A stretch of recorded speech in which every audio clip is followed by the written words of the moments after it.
Hey guys, welcome to another edition of Reaper's Movie Reviews. So I went to go see The Hobbit, the Battle of the Five Armies. So this movie was actually a really good movie, but like I said before, it is a sad movie. It's not going to end on a good, happy note.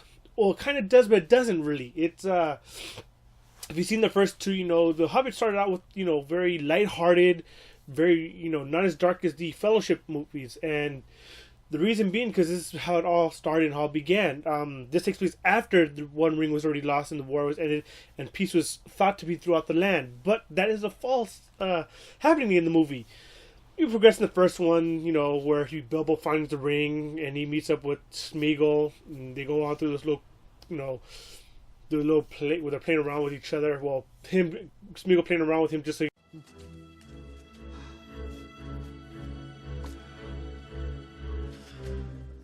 30 white horses on a red hill. First they champ, then they stamp, then they stand still.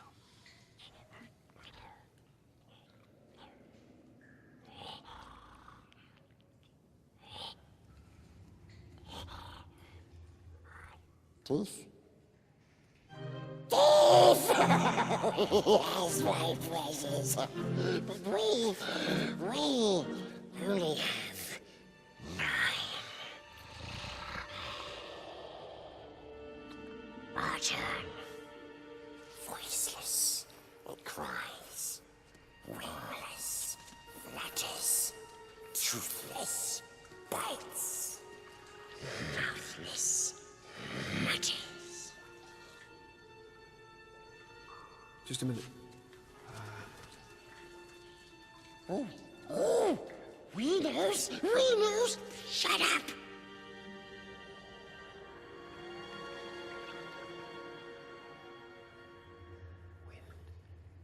It's wind. Of course it is. Very clever, Hobbitses. Very clever. Get the ring before he tries to kill Bilbo, and you have Bilbo outsmarting him. And then the second one, you have the finally we get to meet Smaug. I know the smell and taste of dwarf. No one better. It is the gold. They are drawn to treasure like flies to dead flesh. Did you think I did not know this day would come? That a pack of canting dwarves would come crawling back to the mountains? One of the greatest performances ever. The voice cast was amazing, and again, was an amazing performance. All in all, the CGI for that was as well, and the whole story was really well. And of course, it ends right in the abruptly, and then the third movie picks up right where the second one left off. So basically, once you get these on your own DVD or Blu-ray, whatever format you choose to purchase it on, or digitally, you can watch them straight through, and the second one, third one will just perfectly meld right into it, and so will the second one. The movie was really good. It started off nice and strong. Of course, you had the small overtones. This one was basically all-out brawl and battle. There was less talking in this one throughout the whole movie. I'd say basically maybe a quarter of the movie was done with mostly just talking. The rest was just basically battles. The battle sequences was amazingly done. If you've seen the Lord of the Rings movie, you know exactly what I'm talking about. Peter Jackson delivered an amazing performance. You had Billy Connolly, which was, amazing. I hear his voice, I'm like, that's Billy Connolly. I know who that is. That's the father of the guys in the Boondock Saints. He's done so many things. It's just like, when I heard his voice, I'm like, holy shit, it's Billy Connolly. So he comes on in, he plays Thorin's cousin and all that, and he's part of the Iron Dwarves, and they have these cool costumes and all that. Now, the battle was pretty awesome. You see Thorin descend into madness. Spoiler alert, sorry if you have not seen this, but if you read the books, you know exactly what I'm talking about. Thorin descended into madness, and with the dragon sickness upon the gold and all that.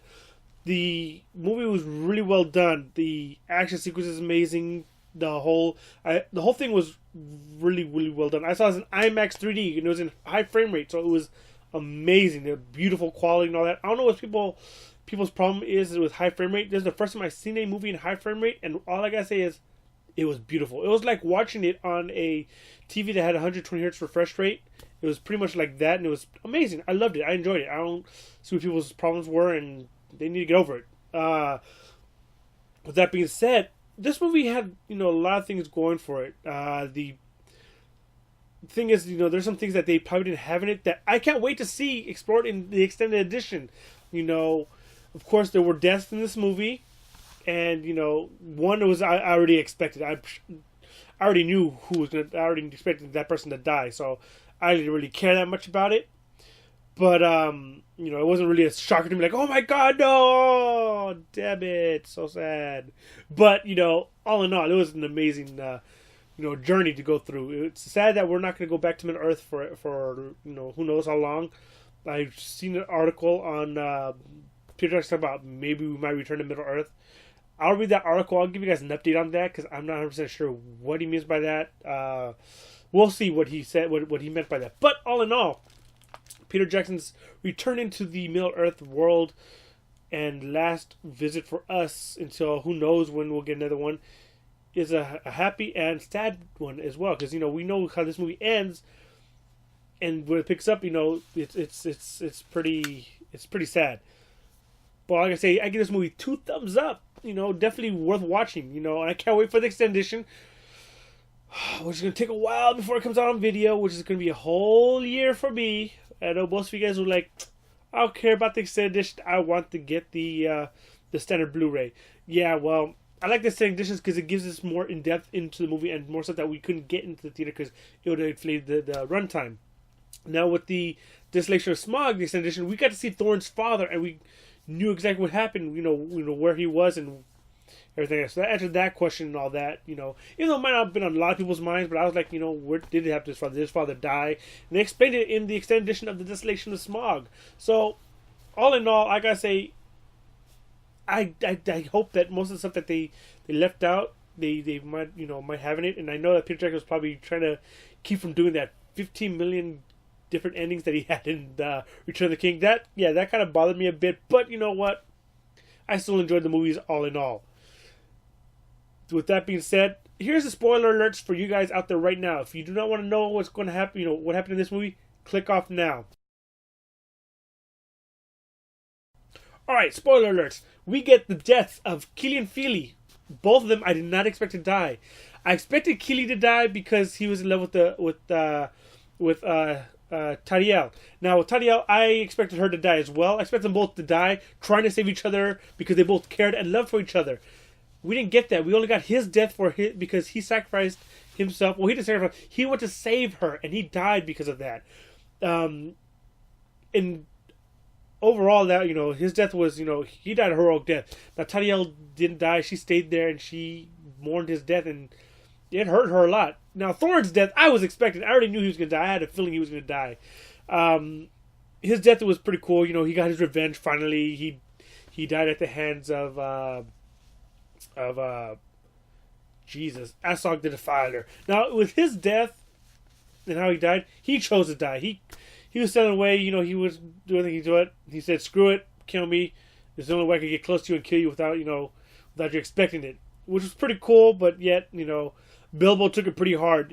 For Bilbo, it's the loss of a good friend and companion, and you see that. And Martin Freeman's performance in that one scene alone, the death of Thorin, kind of reminded me of the way he acted in the way his performance was in Sherlock and at Sherlock's death, and and his performance was really, really well done.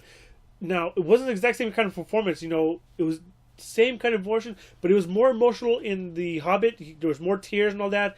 In the Sherlock series, it was a little bit more held back and more.